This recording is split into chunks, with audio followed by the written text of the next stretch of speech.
What's up, guys? It's KB. Make sure you subscribe to the Underground Sports Philadelphia YouTube channel. Click the bell icon down below so you don't miss a single video from us. And thanks for tuning in to another video from Underground Sports Philadelphia. Now let's get into it. Philadelphia, baby, you're going to love it. Best sports fans in the world. Actually, the worst, but that's what makes them the best. What is going on, everybody? Welcome into episode number 627 of Underground Sports Philadelphia, presented by the city of Vineland. It's KB and Pitts coming at you from Underground Studios. We got a lot to dive into from the fight-ins. Sixers had a gutsy win to come back and beat the Spurs as Tyrese Maxey drops another 50-burger on the heads of the NBA. The Flyers' playoff hopes are dwindling. And Pat Pitts was at WrestleMania, so as you can see, we will talk about that at the end of the show. But before we get into everything, make sure you guys are following us on the socials at Underground PHI on Twitter, Instagram, TikTok, Threads, Facebook.com/Underground Sports PHI, Twitch.tv/Underground Sports PHI. You can follow me on Twitter at KBIZZL311 and on Instagram and Threads at KBIZZLE11. Follow Pitsy on Twitter at Pat_Pitts and at Pitsy35 on Instagram and Threads. Subscribe to the podcast feed. Apple, Spotify, wherever you get your podcasts in audio form, but those two in particular, we can see the numbies, and it really does help when you guys subscribe, when you download the show, when you listen, obviously. So keep subscribing. Apple, Spotify, leave a 5-star rating and review. It really does go a long way for helping this show continue to grow, lets us do more dope stuff, hit more milestones, and allows this company to continue growing. And of course, subscribe to the Underground Sports Philadelphia YouTube channel, youtube.com/@Underground Sports Philadelphia, where you get full video episodes of this show twice a week, full video episodes of every show on our network, clips, shorts, live streams, original video content, highlights. It's all on our YouTube channel, youtube.com/@Underground Sports Philadelphia. Smash that like button, ring the bell icon, leave a comment down below. We're at 759 subscribers right now, gained a decent amount over the weekend. Keep subscribing. Let's get to 800 subscribers before the end of the month. Let's make that happen, people. Let's keep it pushing and get the subscriber train rolling, because the faster we get to 1,000 subscribers, even more dope stuff will be able to happen. So keep subscribing, youtube.com/@Underground Sports Philadelphia. And, of course, this show is presented by the City of Vineland, and the City of Vineland Municipal Calendar features city-organized, city-sponsored, and city-affiliated events that are of public interest. Pitts, you've been in Vineland for about a week now. How's it been? I'm a big fan of Vineland. I'm like a really big fan of Vineland. After the nonsense that we had to deal with your car, we got the luxury. We'll talk about that. that kind of was a key piece of the weekend. No, but then we get to walk around Vineland, and to be honest, it felt like home to me. So I really loved it. Pitsy started pulling up the Zillow ads, and You guys have nice fish markets around here? Is that we got everything here, brother. I can maybe. And the municipal calendar is accessible at vinelandcity.org. It's a good way for residents and visitors to build awareness, remain engaged with city government, and participate in local events. You can also follow the City of Vineland on social media via their Facebook, Instagram, LinkedIn, and YouTube pages. And through these tools, you can stay connected to the community and get important announcements about programs and services offered by the city. Vineland, New Jersey, where it's always growing season. And big thank you to Security 21 Security Systems and Paul J. Gillespie Incorporated for their continued support of this podcast. Let's dive into the Fightin' Phils. The Phils win their first series of the season against the Nationals. It is brought to you by our awesome merch partners at PHI Apparel Company, the best merch in the game, from shirts and hoodies and exclusive Philly sports merch and Underground Sports Philadelphia podcast merch. PHI Apparel Company is the place to go if you want to stand out in the crowd. You can do that, supporting the Phillies, the Flyers, the Sixers, the Union, the Eagles, and, of course, your favorite Underground Sports Philadelphia podcast. Go to phiapparel.co and use code UNDERGROUND at checkout for 10% off your order. Most effective and direct way to support us in a monetary way. When you get your merch, tweet it at us. Post it. We'll repost it everywhere. So go to phiapparel.co so you can stand out in the crowd and use code UNDERGROUND for 10% off your merch orders. Phils take 2 out of 3 in D.C. against the Washington Nationals. Should have swept, but, I'm not going to overly gripe about not pulling off a sweep in early April. It's one of those things that the talking heads on sports radio want to do. That's not my shtick. Does it suck to not sweep? Absolutely, against an inferior team. Am I going to belabor it and make it be the end-all, be-all of this season? No, there are more pressing issues for this team at this point in the season than worrying about not pulling off a sweep. You won a series. That's what baseball's all about. You take 2 out of 3, you win a series. I will take that every day of the week and twice on Sundays. Phils just didn't get done on a Sunday. But you win the series, and I think the biggest thing to take away from the game so far through 9 games is the Phillies pitching, outside of a couple blips on the radar, have been fantastic, and the offense just has not been up to par. The guys need to lock in hitting-wise, and it's still early in the season. It's 9 games in. Guys will figure out their swings, but there's some guys that, like, early in the season shouldn't be getting days off that are, and guys that probably need to have a day off to kind of just, like, mental reset. I know it's early, but some guys need it. They should be getting the days off. I need it to be known that this podcast is pro Brandon Marsh is an everyday player. He needs to be in the lineup every single day. I don't know why he's getting days off against, like, mid left-handers. There's no need for it. Let Brandon Marsh play every day. He's hitting the ball well. He's seeing the ball well. He's playing solid outfield defense like he can. I get trying to play Johan Rojas and letting him figure things out early in the season. But man, is he killing this lineup? He's not. What is he? One of the guys that's hitting like in the hundreds? He's. I don't even know if he's hitting that. 'Cause I heard some stat when we were driving that there's like 3 guys that hit. I know Nicky C's hitting like 138. Yeah, that was it. He's just off to a rough start. Trey Turner's hitting like 222, and he's off to a rough start. But then at the bottom, and I said this going into the season, your lineup's not going to make or break with one guy at the bottom of the lineup not hitting. Your number 9 hitter is your number 9 hitter. If he gets on, awesome. If he doesn't, the rest of the lineup needs to step up in lieu of the inferior right now hitting of Johan Rojas. You have 8 other guys in the lineup that are hitting that aren't getting the job done. This team is too talented to only be scoring 2 runs in a game. They need to figure some things out there. Bryson Stott should be playing every day. Brandon Marsh should be playing every day. And let's get some more Christian Pache in center field to help with getting on base. He's at least hitting the ball a little bit. You go to St. Louis now for 3, a team that you should be able to take at least 2 out of 3 from, win another series, get back to 500 at least, hopefully, and figure some things out. But there's some things that the Phillies need to work on, and it'll figure itself out. The other fun part of the past week with the Phils is the City Connect jersey release happened on Friday. I was there, and I got to tell everyone, the City Connect jerseys in person are awesome. I think there's a lot that goes into why they look great. I can't wait to see them under the lights at Citizens Bank Park. The Phillies will be wearing the City Connect jerseys every Friday night home game. They're going to look awesome under the lights with the color scheme that they are. And I got the opportunity to have a couple minutes with Phillies majority owner John Middleton at the Phillies block party that they had. And he said, "You're exactly right. I can't wait to see them on the guys under the lights." They look awesome in person. I think a big part of that is, for whatever reason, the City Connect jerseys have the regular giant number font and the regular giant nameplate font, as opposed to these new garbage jerseys that Fanatics is trotting out on these players that look terrible. I think that helps make them look better and aesthetically pleasing. I know it's a very divisive topic on whether you like or hate the City Connect jerseys. I think I said it best. People, you don't hate the City Connect jersey. You hate that they're different because you don't like change.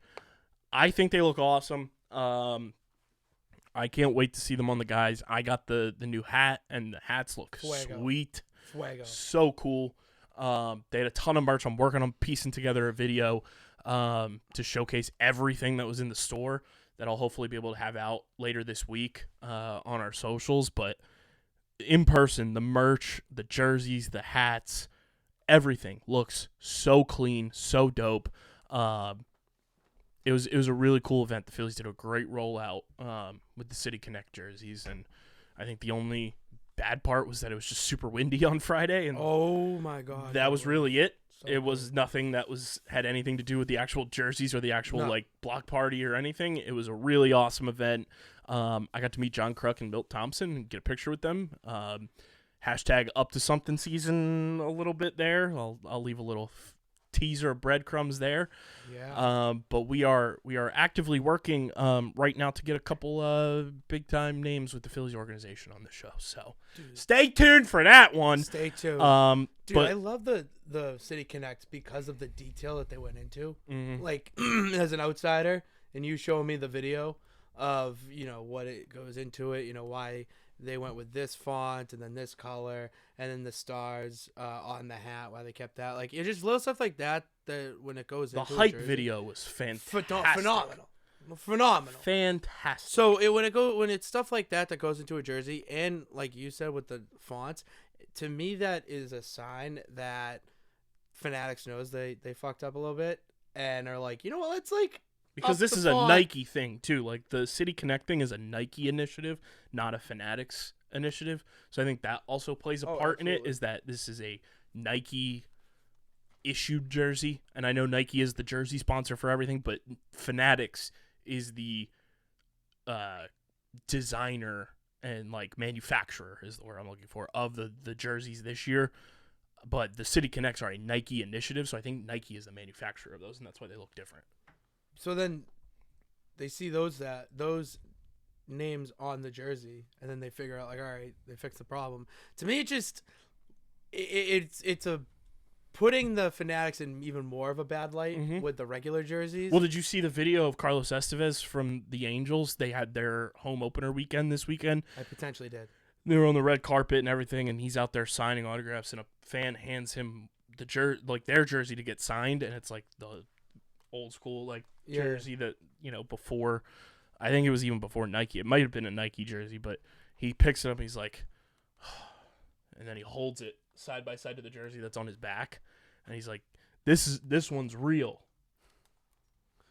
Bars. Just put them on blast, bro. He's putting them on blast. That's crazy. I mean, it's so bad when you have the players speaking out against it because they're see-through. The jerseys are see-through. Yeah, if I wanted to see nude men, I'd just look up dirty stuff on the internet. I don't need to turn on MLB. Pause. Well, I'm just saying.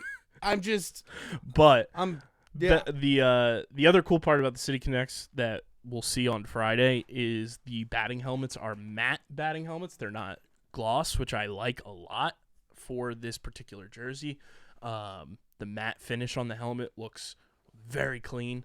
I'm excited to see them on the guys. I'm pulling the picture up here for you now so you can see. It's a matte finish. Oh, I like that a lot. It looks great. That looks so much cleaner. Yeah, I'm a big fan of those. I can't wait. And, the Fanatic was at the block party wearing the jersey. It looked great on the Fanatic, bouncing off the green. And, I mean, it was really, really cool. The Phillies did such a great job with the rollout of the City Connects. The block party was fantastic. They had food trucks galore, DJs on deck. They had a big screen to show the Phillies game that night so you could watch it outside the ballpark. That's cool. They did a really, really great job on Friday with the rollout there. But the Phillies right now sitting in second place. But a big-time rival, which I saw on Baseball Tonight last night, I think it was Tim Kirkjian. They were doing the top 5 rivalries in baseball right now. Ooh. Tim Kirkjian said, number 1, Phillies-Braves. Tough to argue. Right now, Tough to argue Currently. right now. Current Yes. Phillies-Braves. Both teams hate each other. Both teams' fans hate each other.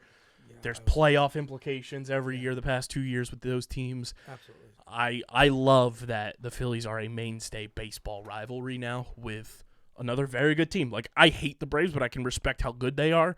And it sucks that one of their key players is more than likely out for the season and more than likely part of next season. Acuna? Spencer Strider is headed for Tommy John surgery. That was who it was. Okay. I saw He so was many pitching people, his dude. second start of the season, felt something weird in his elbow. They did an X-ray. He's got UCL damage. He's already had Tommy John surgery once, so this would be his second Tommy John surgery of his career.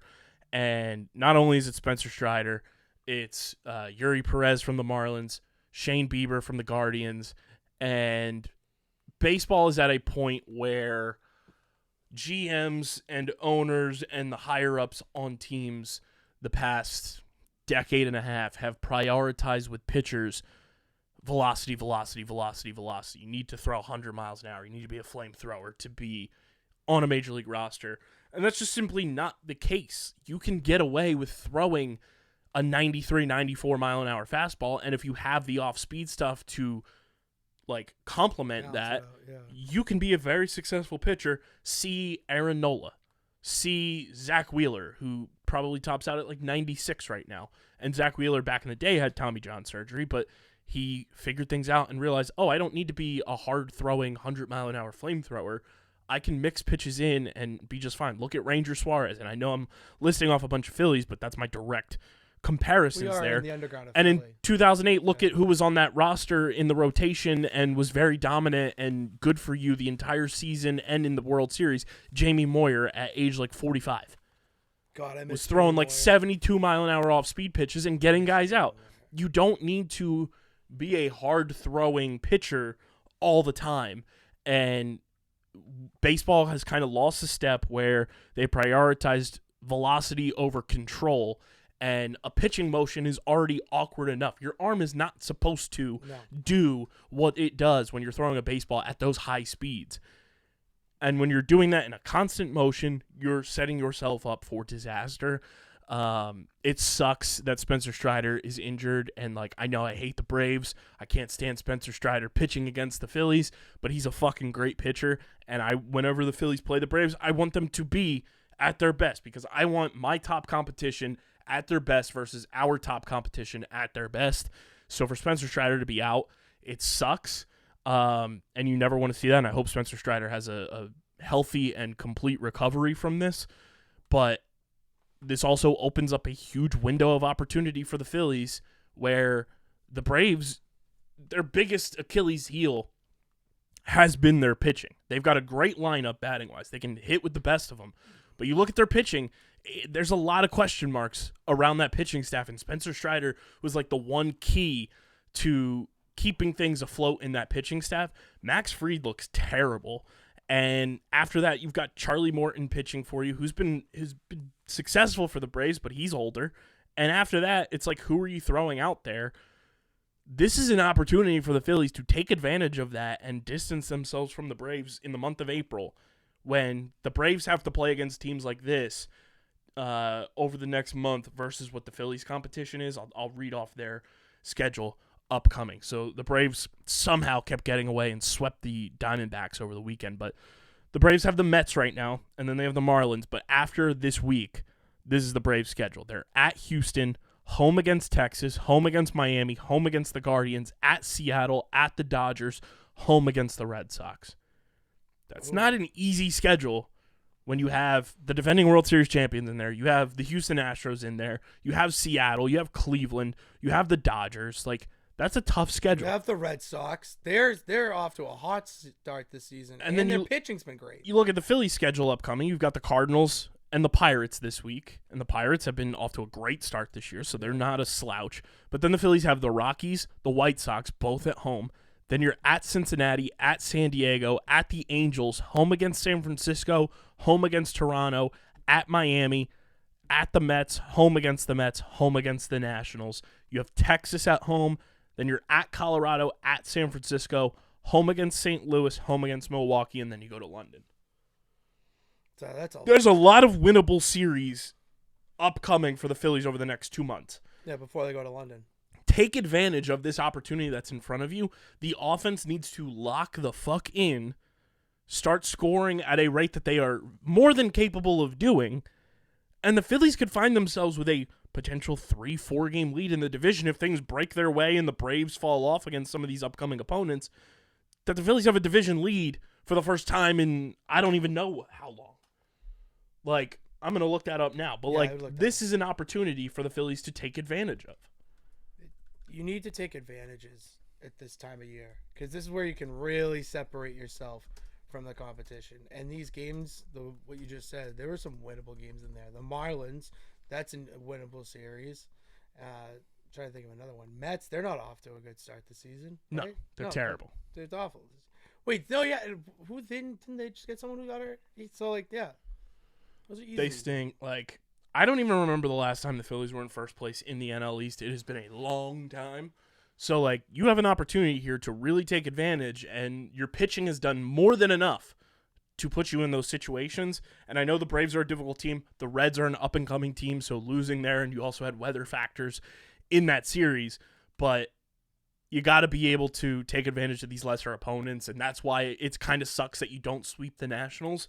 But you got to go into these next 2 months and really put pedal to the metal and beat up on these teams and win series, stack series wins over the next 2 months, and could find yourself in first place in the division, which would be fantastic for this team. Looking forward to a series against the Cardinals. Where were you when the Phillies absolutely sent the Cardinals into a rebuild during the 2022 playoffs? Amazing. Amazing. Hopefully you take advantage there. You've got Spencer Turnbull on the mound Monday night, and then you've got Zach Wheeler. You've got Aaron Nola in this series, so you should be able to take advantage and win this series, hands down. I mean, the Phillies are 4-5 right now.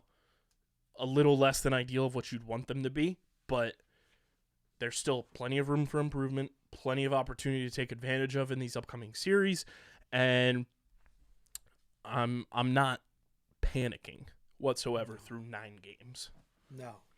I mean, the Phillies have for the first time in however long, they could win their road start to the season if they, take 2 out of 3 or sweep the Cardinals? I think if they sweep. Yeah, if they sweep the Cardinals, which is definitely doable at this point.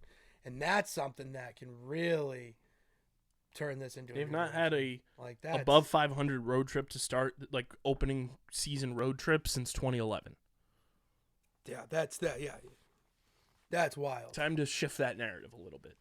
But I love the City Connects. Hate on me if you want. They look awesome. Debate your mothers. And shout out to John Middleton for giving me the time of day. And shout out to John Kruk, Milt Thompson, and the rest of the Phillies organization for a phenomenal event. I hope Kruk enjoyed WrestleMania. I'm sure he did. I hope he did. You know, it was a lot going on. Also got to meet the GOAT, Dewani, the legend. Yo. She is the best. GOAT.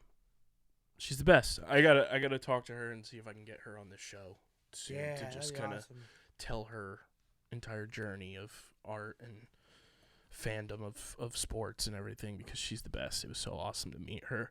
Shout out to Dewani. Check out her Etsy storefront. She's got some stuff coming. I'll just say that. She's got some awesome stuff She's coming. up to something. Let's take a look at the NL East and MLB Run Differentials. Yes. It is brought to you by our pals over at FOCO, the best forever collectibles in the game, from NFL, MLB, NHL, NBA, college football and basketball, wrestling, entertainment. It's all officially licensed. The best. I got to hit up our FOCO rep and get me those short talls, because I saw somebody put them on, and my goodness, does it let the thighs breathe. Oh, really? Good. The thighs are showing, and your boy needs to showcase these tree trunks this summer, FOCO. So we need to get those Philly short talls ready in action, show a little skin at Citizens Bank Park, and do the damn thing. You guys can do the same. Click the link in the description. Get all of your forever collectibles, from the overalls, the short talls, bobbleheads, amazing apparel. It's all available at foco.com. Link is in the description. Use our link. It really does help us out. So check out everything that FOCO has to offer, and shout out to FOCO for sponsoring the pod. Let's take a look at the NL East first, as we always do, Pat. It is the Atlanta Braves in first place, the Phillies in second place, the Mets and Nationals tied for third place, and then the Marlins in the basement. We'll start with the Braves, who are at 6-2. What do you think their run differential is? All right, I'm gonna go 6-2, They've been hitting, you said. Yes. Yeah, I'm going to go plus 22. You were so close. Plus 26. All right, I'm in the ballpark. Plus 26 right. for the Atlanta Braves. Then we go to the 4 and 5 Philadelphia Phillies. They haven't been hitting. They haven't been. I'll give them the positive, though. I'll go like plus 5. It's -8. All right. -8. 13 off. Getting close to digging out of the 13 hole, though. off. We're so close. Closer than we were last year. Dig it up. Dig it. New York Mets, 3 and 6. Lowell Mets. Lol Mets. Are they negative as well? Yes. Everyone else is negative. Everyone else is negative. Okay. I'm going to go minus 13. Ladies and gentlemen, we have a winner! Hey! Minus 13 for the Lowell Mets. Meet the Mets. Meet the Mets. You Step suck. right up and meet the Mets. LOL. I'll dance on Steve. Is that the first McAvoy's. time you got? That has to be like the first time. There it is. There we go. Minus 13 It may have for been one time, but the like, New York Mets. that's incredible. Then we go to the 3 and 6 stolen franchise Washington Nationals. Negative 26. They are at minus 17. Okay. And then we go to the 1 and 9 Miami Marlins. Oh, see, dude. They Who, could be like- I'm going to give you a fun little tidbit here. They have scored the second most runs in the division, but they've given up the most runs by far in the division. See, I'm going to go like negative 4. Minus 25. Wow, okay. All right. Well, Then looking the rest of the National League, everyone in the NL Central but the Cardinals are at positives. The 8 and 2 Pittsburgh Pirates with a plus 18 leading the way. Then everybody in the NL West except for the Colorado Rockies and the San Francisco Giants are positive. The Dodgers at plus 9. The Padres are even Steven, Jerry. They're even Steven, Jerry. They're plus 0. They've scored 60, given up 60. That's actually wicked funny. Then the 4 and 6 Diamondbacks are plus 16. The Giants are minus 12, and the Rockies have the NL worst, minus 34. They've given up 76 runs on the year, which is the worst in all of baseball. We're on Rockies record watch this year, I feel like. Oh, wait, do you have a future out or something? No, just in general. Just in Remember general? last year they were very close to being the first team to give up 1,000 runs. Yeah, I remember. Yeah, I We're remember on the whole thing Rockies watch. Okay, I remember that whole thing we did. That was a lot of fun. They've given up 76 already. That is so much. By far the most. So many runs, dude. It is like the second week of April. Yeah. That's tough, dude. Heading to the American League, the Boston Red Sox with the most runs scored and the biggest run differential in the AL East. They're sitting in second place in the division. They have a plus 26 run differential. The Yankees have a plus 10. The Orioles with a plus 15. Tampa Bay with a minus 9. Toronto with a minus 17. And then the most ridiculous division in baseball, the AL Central. Oh, my favorite. The Cleveland Guardians have a plus 32 run differential. The Tigers, who are only a game back of the Guardians at 6 and 3, Guardians are 7 and 2. The Tigers have a plus 1 run differential. I love that. The Kansas City Royals are 6 and 4, but they have a plus 19 run differential. Wow. The Minnesota Twins are 3 and 4. They have a minus 5, and the Chicago White Sox are 1 and 8, and they have a minus 26. And then the AL West, the Rangers, only team with a positive run differential. They're 6 and 3 with a plus 23 run differential. The Angels minus 12. The Mariners minus 21. The Houston Astros minus 4. And your Oakland A's, yes, Oakland, I'm going to say Oakland, No, minus Sacramento. 20 Sacramento for is the intro. Oakland A's. I know there's a very funny social media pitch to try to get the A's to move back to Philadelphia. No, get the. Which would be so funny. I remember those days. I learned about those days in college. That'd be so Fugazi- funny.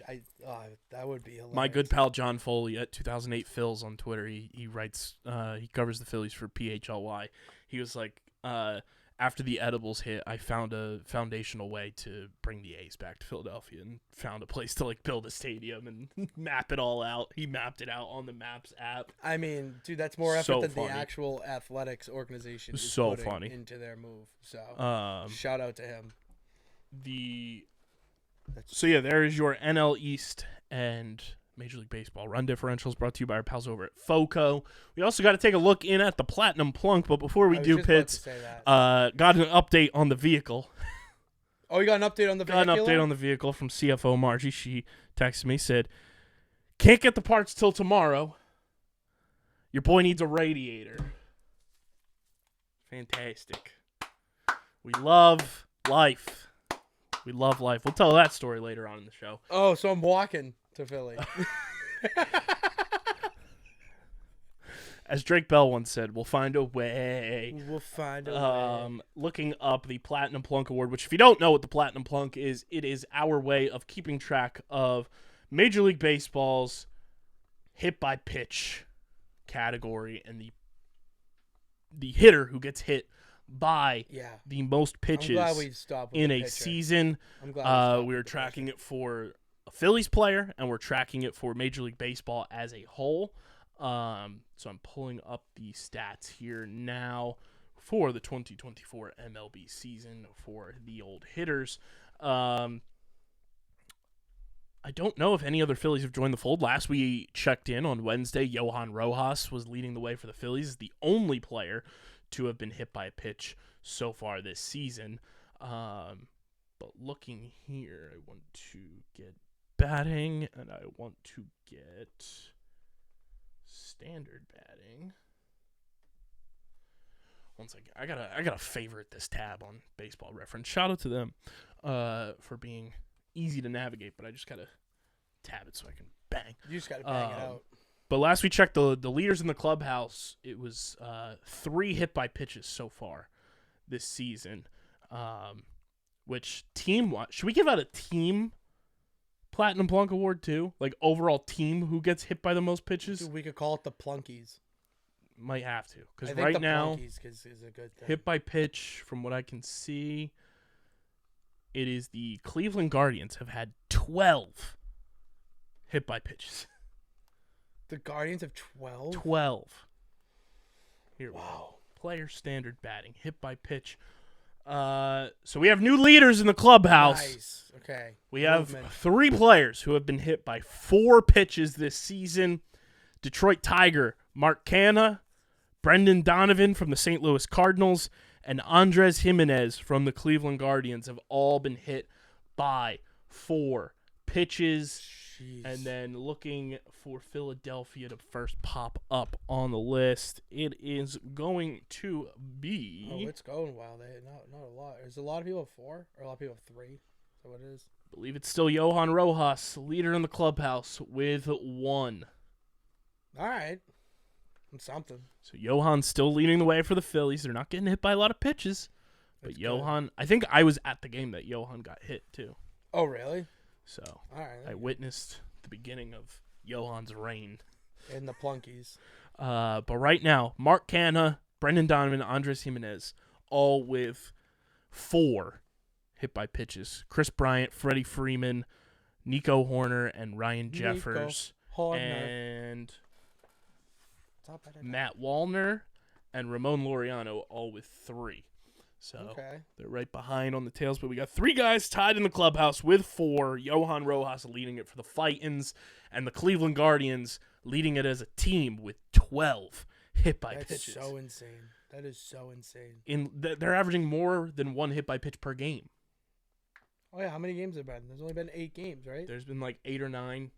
Yeah, there's only been like 8 games. Guardians have played 9 games. They've got 12 hit by pitches. Jeez. It's crazy. Control your pitches. It's crazy. So there is your update on the Platinum Plunk Award.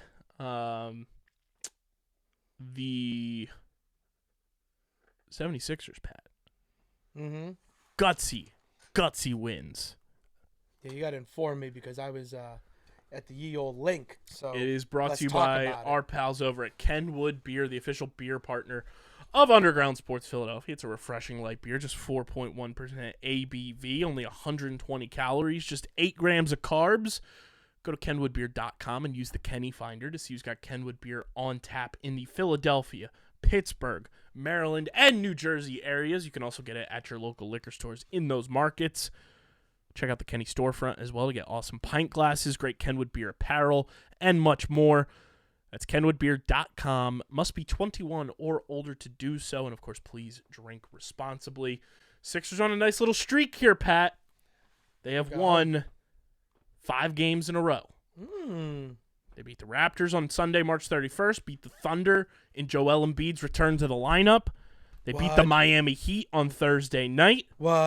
They beat the Memphis Grizzlies on Saturday. And then yesterday, being Sunday, they were down in San Antonio. No Joel Embiid as he was resting with injury recovery. They go to double OT, just about. Just about. They go to overtime against the San Antonio Spurs. Yes, double overtime against the Spurs.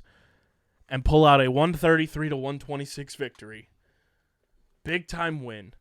Kelly Oubre Jr., 26 points, 8 rebounds, 5 assists. Nico Batum with one of the most clutch three-pointers I've ever seen in my life. I'll show you that video in a moment. Ricky Council IV, in 22 minutes, had 11 points, 2 rebounds, 3 assists, and was a dog in overtime for the Sixers. And then the belle of the ball. It's always bigger in Texas. The only player to score 50 points or more while in high school and the NBA in the same arena. He fell to 21. That is Tyrese Maxey. Career high, 52 points, 5 rebounds, 7 assists, played 54 minutes. Oh, we played 54 out of that double OT. Yep. So wait, it's 48, and then it's 5 minutes in overtime? So 48, 50. Dude, that's a lot of minutes. He played all but 4 minutes. He does need to kind of the game. You do need to kind of 52 points. He almost scored a point per minute. Wow. Absolute beast. And the Sixers get a gutsy win where in years past they lose that game. In the Doc Rivers era, the Sixers lose that game. Oh, 1,000%. They always Doc knows how to coach that. They lose that game. And this is a clutch win for the Sixers because the Pacers beat the Heat last night. So the Sixers leapfrog the Heat and are now the 7th seed in the Eastern Conference. Just 1 game behind the Pacers for the 6th seed. 2 games behind the Cavs for the 5 seed. 2.5 games behind the Knicks for the 4 seed. And 2.5 games behind the Magic for the 3 seed. Yeah, you ain't catching the Celtics, though, so that's okay. Nobody's catching the Celtics. No, the Bucks are 15 games back of the Celtics. Damn right they are. Sixers have 3 games left. Who's the coach of the Bucks? Dude, I think he's just all-time bag getter. Doc Rivers just finds himself in these situations. He had to have gone to the Sam Bradford School for, dead ass, bro. Just dude, pillaging. Dude, because the Bucks fired their coach, and then he hops in. Now and they were 30-13 with that coach or something. Some ridiculous record with that coach. Fired and, you crushing it that much. But Terrible. Sixers have the Pistons on Tuesday. Should be able to win that game. You have the Magic on Friday. Hopefully win that game. That'll be tough. And then you have the Nets on Sunday to close out the regular season. Wait, where are the Nets right now? In the dumpster. They absolutely. Oh, they're not in the playoff. So, no. Dude, the Nets are the 11 seed in the East right now. They're on the outside looking in. So Ben Simmons isn't. There's no way for them to make the playoffs. I think they're eliminated because they are 5.5 games back of the 10 seed, and there's only 3 or 4 games left of the year. So. Oh, okay. They're done. They're cooked, toast. But I mean, if you beat the Magic, that's a huge game to swing you one way or the other. It's a big swing game. That's a big swing game, absolutely. So there's a lot that can come into play over the next 3 games before the playoffs, but who let the Sixers get hot? Don't let Sixers get hot. This could be the year that the Sixers are the team that nobody wants to face because there's no expectation. And I think that's the difference with this team. I'm not saying they're going to win a championship. I'm not saying they're going to do anything spectacular. But this could be the year that people discredit the Sixers because they aren't a top 3 seed like they have been in years past. And there's no pressure on this Sixers roster because they aren't in a top 3 seed position where they can kind of just play loose, kind of play freely, and be that menace towards the bottom of the standings and go into the playoffs and kind of play carefree basketball for the first time probably since 2018 when it was Joel Embiid and Ben Simmons at their peak together, because obviously Embiid has gone on and surpassed any peak possible that you could have had for him. But when those two as a duo were at their peak, when you had Jimmy Butler here, like there's some nuance to that, and you have a coach who knows how to close out games, like Nick Nurse. You know, if the playoffs started today, Sixers are playing the 3-seed Magic in the playoffs, and quite frankly, the Magic do not really scare me in a long series. No. And that's a benefit for the Sixers. No, it is. The Magic are a very young team. I'm sorry, they wouldn't play the Magic now, but if they got the 6th seed, they would. They play the Bucks right now, which that doesn't. Bucks are beatable. Bucks are very beatable, and the thing with the Sixers this year is that you do have that you're not top seed. I agree with that sentence that you don't want to play them, and I think a lot of the teams in the East, like the Magic being a 3 seed, they could get bounced pretty early. Let's look at here. I mean, the Knicks don't have Julius Randle. For their playoff series, so that's another team that you don't have to worry about as much. You can strike for their Achilles heel there, and to be honest, like the Heat don't scare. Like the Pacers scare me more than the Heat. Yeah, seriously. The Pacers are frisky. They're just a frisky team that when they get in there, it's a team you don't want to play. And the Heat, you know what the Heat are. Even if Jimmy Butler puts up 35, 40, that's all that they have to do. You just box out or double out of bio, and then you're good. I mean, it would be great to see opening round Heat Celtics. I'm not gonna lie, I would. That'd be terrifying for you. For me? Oh, no. yeah. That's a scary opening series for the Celtics. Not for the Celtics. Jimmy playoff Jimmy? That's a scary sight. You said what? You said it would be 1 versus 8. So Heat Celtics. Oh no, one. that doesn't that's scare a me. terrifying That opening doesn't scare series. Me. No. If I was a Celtics fan, I would want anyone but the Heat in the first round. Yeah, I'll take the Bulls. Anyone but the Heat in the first round. I'll take the Bulls. Because right now, Sixers also need to get to that 6th seed so they don't have to play in the play-in.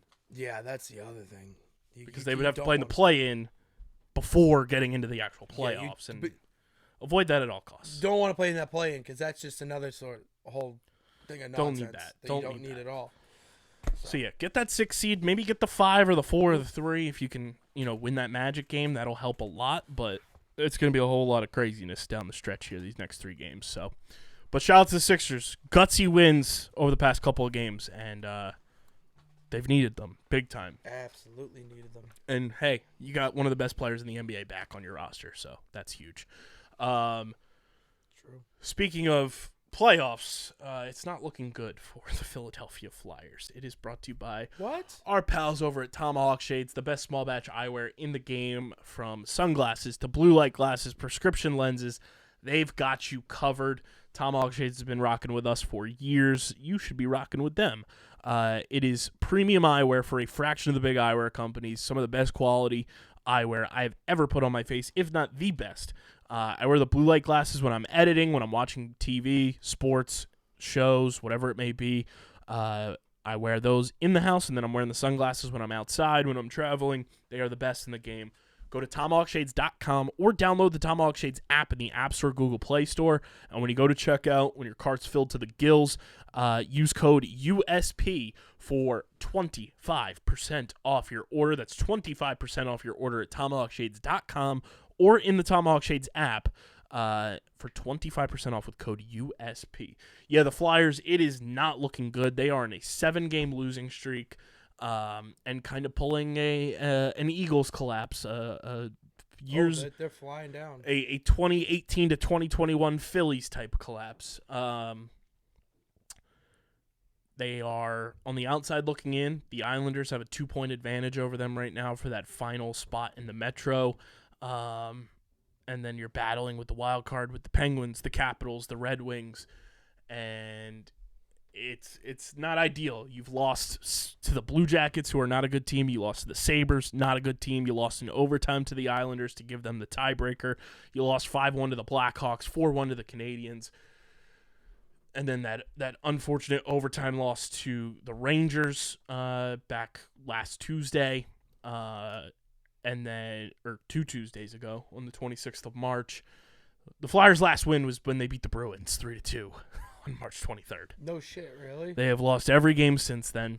This happens. They've got 4 games left against the Canadiens, the Rangers, the Devils, and the Capitals. I've kind of just come to the conclusion that they're going to miss the playoffs. Aw. It's gotten to that point. It sucks. And I was getting to be a fan of them. It I really sucks. was. I was getting to be a stand with the Flyers. Look at how far I've came. It blows. The team I hate the most. I was like, come on, get in the playoffs at least. You guys got funny player names. I'm in. Fuck Carter Hart. Yeah. And it just sucks that this team battled all year through adversity, through a bunch of things thrown their way, a lot of doubt, and right down the stretch when it mattered most, they have kind of come crashing back down to earth and gonna need like a 2008 Eagles type of victory stance where you need this, that, and that to go your way, and then you also have to win like you did 44-6 against the Cowboys. They need a lot of help to get into the playoffs. It sucks, but I've kind of come to the conclusion that the playoffs probably are not going to happen for this team. Darn. That's sad. That's a sad thing to see. Which is a bummer. They're 2-5-3 in their last 10. Gonna need a miracle, and hopefully it can work out, but not looking great at this point for the Fly Guys. Last bit before we get into WrestleMania, it is brought to you by our pals over at Dead Threads. It's one of the coolest apparel thought processes that have come to life that I've ever seen. You take sports, pop culture, entertainment, and put it all together into an underground aesthetic. Apparel line of shirts, sweatshirts, and I've seen them teasing on their stories. Hoodies may be coming soon, but they've got some incredible apparel for all of your favorite sports, from hockey, college basketball and football, NFL, NBA, MLB, which I'm sure more with MLB will be coming as the season progresses. But they've upgraded the Shohei Ohtani from the Angels to now the Dodgers. So that's pretty sweet. So if you got the Angels one, that's a sweet shirt. It's samurai. That is pretty sweet. And they got the Ellie De La Cruz in there as well. Some awesome merch, and they've also got your tournament teams, which if you end up winning our bracket challenge, you'll be getting the old Connecticut Dead Threads shirt, and they've got some awesome stuff. And of course, we're gonna be sifting through the brackets once the national championship game is over tonight, and we'll be looking at the most dead brackets in our bracket challenge, and we'll be DMing you to let you know that you have won some dead threads, because your dead bracket needs to be rewarded. And Dead Threads is the best. So click the link in the description, or go to deadthreads.shop, which is the link in the description. Click that. Easy. Use code underground for 10% off at deadthreads.shop. Click the link in the description. Code underground at checkout for 10% off your order from Dead Threads. It's awesome stuff. Go check out everything they have to offer. They've added some new tabs. The Sanctum. Coming soon. Coming soon. Hey, all right. So yeah, go check out everything that Dead Threads has to offer. It's some of the coolest merch in the game, and you're gonna like what you see. I guarantee it, because Dead Brackets equals Dead Threads. Pitsy, we got the national title game tonight as we record this. We do. Connecticut, Purdue, UConn versus Zach Edey, and it should be a good one, but I don't think it's going to top the women's championship game that happened on Sunday, where pride of North Philly, Dawn Staley, finishes the undefeated season. Finished her story. 38-0 with a brand new starting five from last year, because they all went to the WNBA, and they go 38-0, take down Caitlin Clark and Iowa for Dawn Staley's third national title at South Carolina. Congratulations to Dawn Staley. She is truly one of the GOATs and one of the best Philadelphians of all time. And I'm just saying, South Carolina won a title in 2017 with Dawn Staley, 2022 with Dawn Staley, now 2024. Birds are going to the bowl, boys. Ladies and gentlemen, the Eagles are going to Super Bowl this year. I mean, that's Book just, That's math. Book it. We just mathing up. That's on this. sports. That's boy math. That's boy math. Thank you. I'm so happy you said. I hang out with too many girls, and there's like, it's girl math. It's girl math. I'm like, That's can I have boy my math. own thing? Can I have my own thing? It's boy math. So by boy math, That's sports standards, math. sports math, tomato, potato. I think that we have to put in a future because of that. Because like that Go just Birds. makes sense to me. That makes sense to me. Pride but- North Philly right there. Alright, Shout out look to at Dawn these odds. Staley. She's the best. I would love to have Dawn Staley on this show. That would be pretty cool. That would be. But I said it going into that game that like South Carolina was the better team. Caitlin Clark is an unbelievable talent and so fun to watch. But at the end of the day, especially with college sports, the better team always wins, and Caitlin Clark is only one player. And I love that Dawn Staley shouted her out too during the trophy acceptance and said like Caitlin Clark is one of the GOATs of our sport. And it's true. And I think this year, more than any, the women's tournament was far more entertaining than the men's. way Far more entertaining. And that's awesome to see for the sport of women's basketball moving forward when it comes to the college game, when it comes to the Olympics, and, of course, when it comes to the WNBA.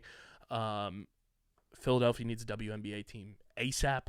But yeah, we got UConn going for the repeat. It would be the first repeat champion in men's college basketball since 2006-2007 Florida, which was just a loaded team. That was the Joakim Noah, Corey Brewer, Al Horford Florida team. That was just ridiculous.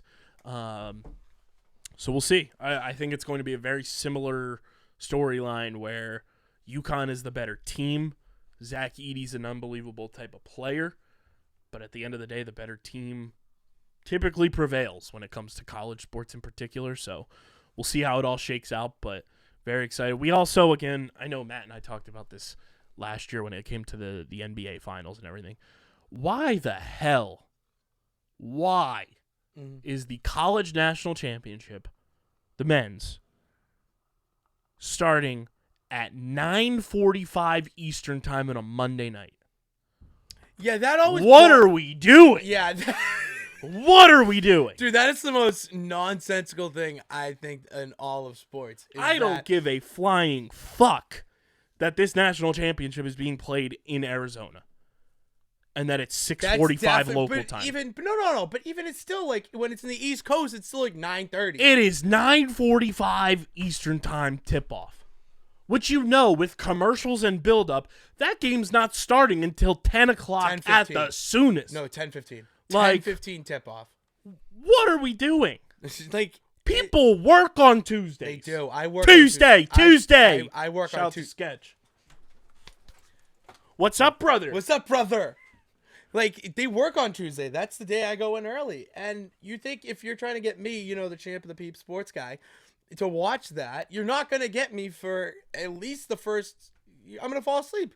Terrible. It just makes no sense. Why we cater to the West Coast is so beyond absurd. But my thing is, I understand them, like, catering to them a little bit with, like, entertainment stuff.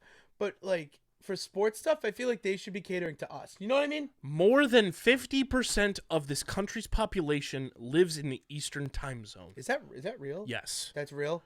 Why are we catering to the West Coast when typically, when it comes to West Coast sports, all they give a fuck about is the Dodgers and the Lakers? Yeah, but not even the Dodgers. I mean, they leave. That is all they care They about. show them in the third and leave. All in the other West Coast sports time, like, no, we need to stop. It is getting out of hand. 9:45 Eastern Time for a national championship game is ridiculous. What about like 9:30? These kids have school tomorrow. What about 9:30 on a different day? Why is it Monday? That's always something I like. It was awesome that the women's game was 3:00 Eastern Time on Sunday. That was great. Was beautiful. It was great because you're gonna get the most amount of people to watch at that time. It was awesome. That's maximizing. 9:45 on a Monday night is criminal. Dude, you're right in the middle of Raw. No one's watching it because Raw's on.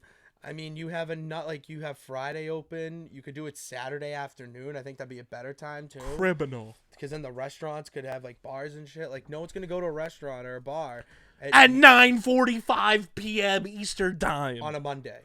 Ridiculous. I'm so sick of the West Coast pandering. I know. It's absurd. I got to talk to Hollywood Pits about that. 'Cause it's absurd. it's Fix insane. it. Get your shit together. Put it all in a backpack. Get it together. Because it's your shit. Get your shit together. So yeah, best of luck to UConn and Purdue, and we'll see who gets crowned the national championship, and see who wins the 2024 Underground Madness Bracket Challenge, and who has the most dead bracket of 2024. Pitts, it was your weekend. Damn right it was. It was your weekend. Damn right it was. It was unbelievable, Kyle. Kyle, I cannot put into words. As you see here with the belt over my shoulder, I did get a title upgrade. It was much warranted. It makes more sense. So I got that. I also saw a couple people finish their story this weekend. I have a take for you. Okay. So obviously, everyone listening, watching, WrestleMania happened the weekend that we're recording this, and Cody Rhodes ends up winning and is named champion of the WWE. Undisputed. He did it in Philadelphia. Yes. Cody Rhodes championship is a Philadelphia championship. You guys are clinging to everything. Cody Rhodes is clinging to Cody Rhodes everything. Philly guy confirmed. Dude. Stop clinging. Cody Rhodes, South Philly Cody. Well, technically, dude, that means Damian Priest, that's a Philly championship. Yep. He won. What? Rhea Ripley, she What? when she defended it. Logan Paul champion. Logan Paul champion. Bailey won the women's match. We saw 4 title changes. Sami yesterday. Zayn champ. Austin Theory, Grayson Champ. Waller, R-Truth, Champ. The Miz, Champ. just everyone winning this weekend. That's a champ in Philly. And oh my god, Hang the Cody Rhodes banner at the link. ridiculous, dude. It was the most nonsensical ending to any type of show I've ever watched, because it legitimately felt like. But also remember the build up to WrestleMania. Cody Rhodes gave an interview where he said his favorite arena to wrestle in is the Wells Fargo Center. Cody Rhodes is a Philly guy. A lot of history in Philly. He's There's a Philly guy history through in and Philly. through. Dude, it was he's His nickname is what, the American Nightmare? it's the American Nightmare. Dreams and nightmares. We have deduced on this show that nightmares are dreams, and we're living the dream. Shout out Meek Mill. His dad was the American Dream. Shout. And he's a nightmare. I mean, Meek. You're just making this. Meek. Philly. Cody Rhodes, Philly guy confirmed. You're welcome, Dude, America. that's so funny. It's a Philly championship. That's not what I. It's a Philadelphia championship. Was that what you were saying to me Yes. before? I hate you. Cody Rhodes I is Philadelphia hate you champion. so much. Dude, You it can't was- tell me otherwise. Dude, I'm not kidding you. Like, it legitimately felt like I was on set for Endgame. Like, that type of ending. I mean, it legitimately felt like I had Captain America, Iron Man, Thor, all of them going up I was against- cackling when he came out with the skeleton head because somebody quote tweeted it. It was like, "I'll get you next time, He-Man." The skeleton mask was such a good touch, too. I am Skeletor. Dude, that was... And he came up from the bottom, too. Like, oh, it was incredible. I mean, also, Jason Kelsey and Lane Johnson, champs. Oh, dude, they're champs in their own way. Rey Mysterio doesn't have to buy a beer in Philadelphia ever again. Ever again. I mean, dude, when... Wore Jason Eagles pants. We wore Eagles pants. And Lane then, Johnson wore Big Dom shirt. yo, Big Dom in attendance. He was there. He was there. I saw them come out of the crowd. So I saw them come out of the crowd, and I saw these 2 dudes in lucha masks, and I'm like, those are Eagles players. Didn't know who because my seats weren't that close. And the Sarah, my friend next to me, she's like, "What do you like? Who are they?" Like trying to figure out who it is. And I'm like, "They're Eagle players." And then as soon as you see Jason Kelsey get up there and just do this, I was like, yes. Like, this is exactly what I needed for Saturday Night WrestleMania, was Jason Kelsey and Lane Johnson to help Rey Mysterio get a win against his son. That is exactly what I needed on a Saturday night, and got it. And Rock. Jordan Mailata was in a suite yesterday, and Oh, he was? his I didn't wife see that. posted a TikTok that was captioned, "When your husband gives himself a headache from screaming at WrestleMania," and it was just a sequence of events, and then the very end, he's laying on a couch in the suite with a hat over his face like this. Yeah. Because he gave himself a headache. I was screaming. The Undertaker's gong hit, and I felt my spirit leave my body. I legitimately... Philly champ. He ring the bell. Undertaker, Phillies guy. Is he a Philly guy? He likes the Phillies. He just rang the bell. Oh, he did ring the bell? You guys just... That You're that just... gong hit. That's ringing the bell, baby. Batter up. Fuck you. John Cena, Philly champ. That's alive. John Cena is my guy. That's a Boston guy. Don't take him. Hollywood's Won already a Philly taken him. champion. You're not taking Cena from me. Oh, dude, it was just incredible. Like, and I'm going back to the Wells Fargo tonight. Cody Rhodes' favorite place to wrestle. So, going back for Raw. Cody Rhodes, Philly champion. Can't tell me wanna otherwise. slap you. Also, his belt. I saw somebody retweeted his post. The belt has an eagle on it. Oh, the winged you eagle. You can't make this up. The winged eagle. Go Birds. You can't make this up. You can't script this. I mean, technically. I mean, they have all the people, writers and stuff, but like, yeah. You can't script that. You He's a can't Philly script, champ. You can't script fake Kyle. Shout out to my guy Can't Jeff script McDevitt too. He works social for the WWE. He was crushing it, dude. Crushing it this a weekend. menace. He's the Dude, best. There's no event like a WWE. Did you see the event. video? Somebody lifted up the skirt of the ring and somebody was under. Yeah. Yeah, that's where Hornswoggle hangs out. Someone also posted a video of the Undertaker like running, Oh my god, yeah, dude, that was so funny to try to like. and someone was like, "Nah, this video's fake." Yeah, this video's fake. He doesn't run. He just like appears out of mid. Someone was like, "You're meaning to tell me him and The Rock just didn't disappear?" Like they just disappeared. And someone said he only has magic powers when he has the cape. He's like He Clark doesn't have the Kent. cape anymore. He's He like doesn't. Clark Kent. That was- Superman. Under Biker Taker is just marked. Dude, as he was Clark running Kent. like That's- Rocky. He was hauling ass. I saw that. He was hauling. That was incredible, dude. I was just Lil Wayne in attendance. Lil Wayne. My goat. Dude, I was actually on T-Pain my way. in attendance. I was on Another my way to one the of my bathroom, goats. as Lil Wayne was performing, and then I like heard him drop a milli, and I just booked it to the closest best. section to just see him. And then the Jey Uso, just this is without a doubt one of my favorite interactions because he gets Philly the crowd. champ. Fuck you. You know who else is actually Philly guy though? Who? Ricochet, Philly guy. Is he really? He's an Eagles fan. Oh, I didn't know that Ricochet's an Eagle. Okay. Eagles fan. Big Okay. Eagles fan. Really? Well, his. Found that out this weekend I mean, let's give flowers. when we were at Wale Mania. Oh, dude. He was Wale- wearing a Jalen Hurts jersey. Anyone who went to Wale Mania, champion. They got all those people on the stage. All those people. Guinness Book of World Records. Dude, there was at least 1,300 people on that stage. It was was absolutely absurd. insane. Oh, But yeah, Ricochet, big Eagles fan. his wife or fiance, whatever, is actually my champion of the weekend. Like, you could call it whatever you want. Champion. Samantha Irvin. She announced every single match, like, ring announcer, all that. And she has, without a doubt, the best voice in WWE. I think the only disappointment that would have sent South Philly into a frenzy was that Stone Cold Steve Austin was at his ranch with his cat. He just playing with cats, little kitty. He was getting litty kitty. It's okay. That was a bummer because National Beer Day. When you told me that it was National Beer Day, as I walked up the stairs to go, that like solidified. it that was gonna glass happen. shatter would have fed families That for would've- generations in I South would've Philly. Been launched. Like I would have just. Even though ascended. he's technically a Texas guy, Stone Cold's Philly guy.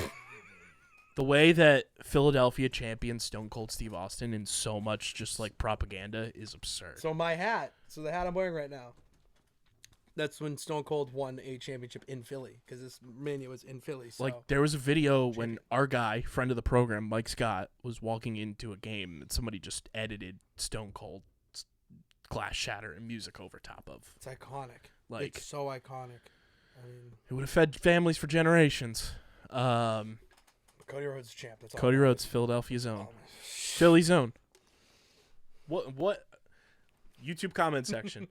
What neighborhood? What county would Cody Rhodes be from? Oh, good. That's a good question.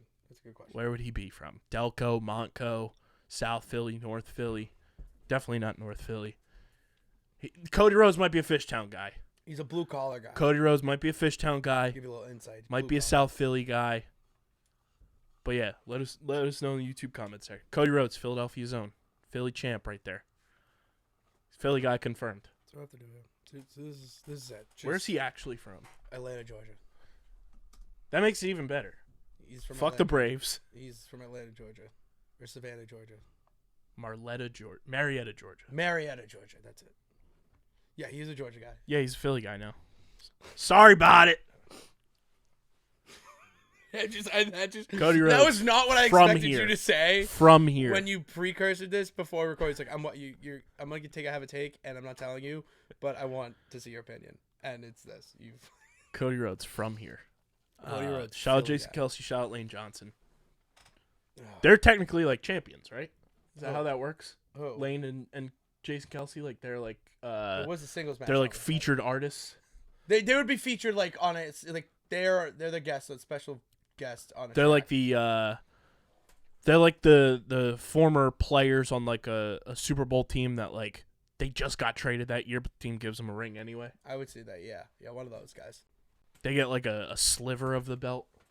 Yeah, they only get like the side. They get like a piece of the leather. Like a side. They get the side. See that? Like they get one of these. That's what they would get for winning. Rey Mysterio from here. No. From here. You're just claiming everyone who wrestles with me. It's like, oh, they're Philly guy. Anyone who won. God. Claimed a championship here. No. Hashtag from here. ECW actually was started here, and we saw a lot of ECW this weekend. From Paul Heyman getting inducted into the Hall of Fame. That was awesome. Bro, he was distraught. There's a picture of him. When he lost? You would have thought somebody killed his dog. Well, yeah, that's what happens when his tribal chief gets absolutely annihilated by the Cody Vengers. Like, dude, the Cody Vengers. The Cody Vengers. No, it's iconic. That's your guy. That's your Philly guy. Yeah, but you can't call it. You can call it. It's the Cody Vengers. It's the Cody Vengers. You have Jey Uso, you have John Cena, Undertaker, and Seth Rollins. That's a hell of a squad. That's my end game. And I had this thought when I was pooping. Why Steve Austin wasn't there? Because Endgame, he was blipped. He didn't make it out of the blip. Because Endgame. Yeah, but everyone came back. Not everybody. Yeah, everybody came back. Well, Yelena didn't. She wasn't even introduced yet. But she was blipped, and she's a... Yeah, but the blip happened in 2018 in Avengers Infinity War. Yeah. And then it's a 5-year period, and Endgame happens in 2023. Yeah. So when everyone comes back through the portals, when they do the snap, that's when the blip gets undone. Yeah, she just didn't make it to the... Yeah, he's just... Steve Austin's just an X-Men. There it is. That's what I was looking for. He's just the X-Men. He's Deadpool. Didn't make it out of the Fox universe yet. Didn't make it out of the Sonyverse. Morbius. God forbid. Good grief. Rate this WrestleMania out of 10. 10. Straight up. That was one of the better WrestleManias I've ever witnessed, live or on a screen. It's a new era for sure. And when we're moving away... Okay, Stephen A. Smith. Dude, it's a new era. It's a different era. Get over it. Dude, it's a new day. Yes, it is. It's unbelievable. And Kofi, Philly guy. Phillies fan. He's Boston. Stop taking my guy. Kofi's a Phillies fan. Kofi went to Boston College. That doesn't mean anything. It doesn't mean anything. He's a Phillies fan. I'm the Phillies fan. Kofi confirmed to John Kruk on Phillies broadcast that he's a Phillies fan. Okay, well, and his kids love Bryce Harper. Well, who doesn't love Bryce Harper? I mean, I love Bryce. Braves fans. True. Cody Rhodes probably doesn't like Bryce Harper. No, Cody's a Philly guy. Okay, well. Cody would probably love to take batting practice with Bryce Harper. Imagine Cody Rhodes taking batting practice. He'd hit it, crush it. Dude, I'm not kidding. It was the best wrestling show I've ever been to, hands down. I saw someone tweet like the 5 minutes of like everyone coming out. I was like, I've never done drugs, but I feel like this is what doing heroin is like. It kind of is. Like it literally felt like for a good 5 to 10 minutes I was in a fever dream. Because the amount of people that were coming out, and it got to a point where they hit the Shield music. And for you who don't know who the Shield are, really, they stole that from Marvel. Agents of Shield. Because the end game. So Shield hits, and because of how many people came out, not every WWE fan was delusional and thought it was the third member of that former faction who's in the rival promotion now was gonna come out. And then you saw Seth Rollins, but like we were so delusional because of how like the fever dream was going that we legitimately thought someone from another promotion was going to show up. Like that's how insane it got, and I haven't felt like that in a very, very long time as a wrestling fan. Well, I also saw a tweet that they said they are getting away from using the term sports entertainment. Good, they should. It's not sports entertainment is kind of what professional sports are at this point. It is. This is professional wrestling. Like this fucking guy. It is. It's fucking no, it is. I mean, dude, you could it's the same teams every year in professional sports. Don't make me go down that rabbit hole. Whoa. It's dude, I could go off about that. How professional sports mimics professional wrestling. Mirrors it. No, because if that was the case, the Phillies would have won the 2022 World Series. Well, they need because it would have been every National League East team beating the Astros. Because the Nationals did it, the Braves did it.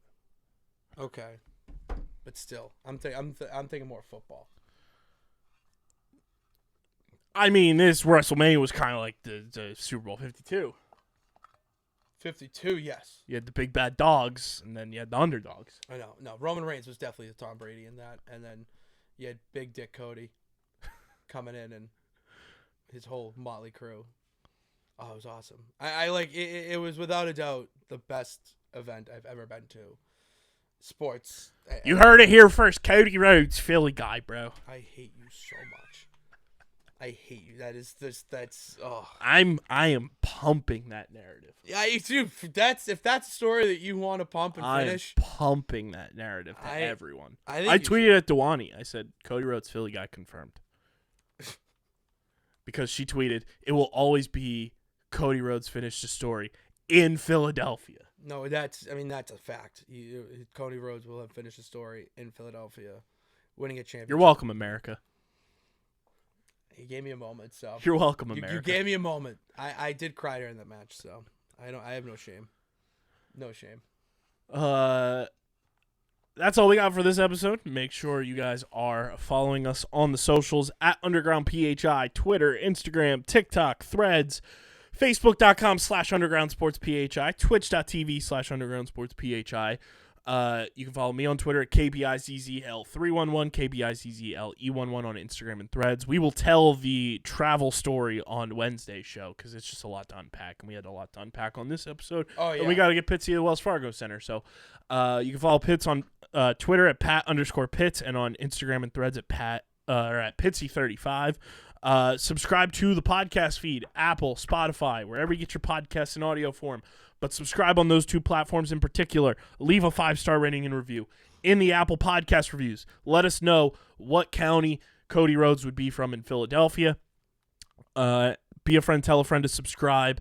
And, of course, subscribe to the Underground Sports Philadelphia YouTube channel, youtube.com/@UndergroundSportsPhiladelphia. It's where you get full video episodes of this show twice a week, full video episodes of every show on our network, clips, shorts, live streams, original video content. It's all on our YouTube channel. We're at 759 subscribers. Let's get to 800 before the end of April. And in the YouTube comment section, again, let us know what county Cody Rhodes would be from in Philadelphia because he's a Philly guy. We need to figure this out. I say Fishtown or South Philly. Let us know. Get your merch, phiapparel.co, code underground for 10% off your order. Maybe we'll make a Philly Roads. All roads lead to Philly. All right, to be honest with you, that's kind of fire. I get all roads lead to Philly, and it's, yeah. And, of course, this podcast is presented by the City of Vineland, and whether you're a company looking to expand, relocate, or you're a new business startup, selecting the right location is critical to your success. Vineland, New Jersey offers both an affordable business location and an excellent quality of life. The city's Economic Development Department is a one-stop source for moving your project through the development and approval process, and their goal is to make this process as smooth as possible and to provide the fastest turnaround times in the region. If If you're considering potential locations for your operation, contact the Vineland Economic Development Team at 856-794-4100. That's 856-794-4100. Vineland, New Jersey, where it's always growing season. And big thank you to Paul J. Gillespie Incorporated and Security 21 Security Systems for their continued support of this podcast. This has been episode number 627 of Underground Sports Philadelphia. Cody Rhodes, #FromHere. Let's go Phils. Let's go Sixers. Let's go Flyers. And we're very, very close to the NFL draft, which we will have our draft extravaganza first round live stream going down as well. But for Pitts, I'm KB. We'll catch you guys Wednesday night. But until then, we're getting the heck up out of here, and we are signing off. Peace.